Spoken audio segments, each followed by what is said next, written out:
We need to be innovative and we need to be We're challenging. not going to see that in our lifetime again. We need each other much more than we did when times are good.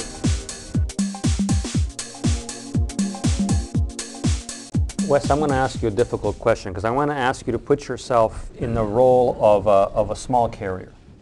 Now, we're all hearing that it makes a lot of sense to invest in technology, but if you're a small carrier and you're basically having a tough time just paying the bills right now, how do you justify making that investment in technology?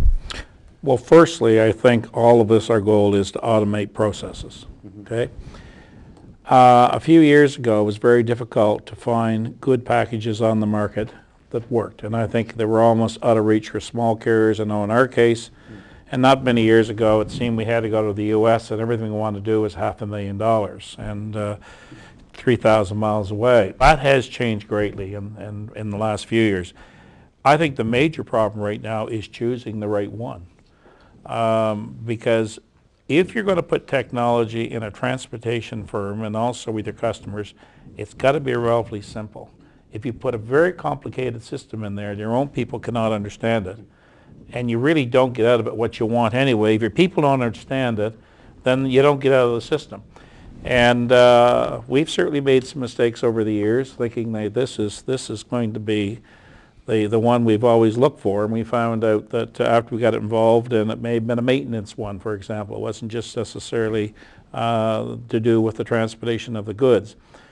There's certainly today for small carriers, there's opportunities out there buying systems that would be affordable for them.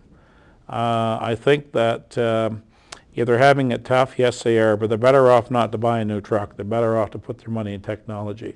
I'm a firm believer in our own company. The technology drives our whole company. It's sort of like the movie you'd see years ago where the we're all going to be controlled here by robots. Well, we are. It's called a computer. Right. Because if you move away from your system in your company, everything breaks down. And we are very highly, as an industry, believe it or not, our industry is very high in technology, and there's a lot of good technology out there. Unfortunately, some of it has been homegrown because when it was put in, they're off the shelf, and I'm sure we're bearing the same thing. We just couldn't find anything off the shelf that worked. So we talked to our friends in the industry, and you try to put something together. But today, there is a lot of choice, and it is affordable today, and I feel it's affordable even for the small carrier today.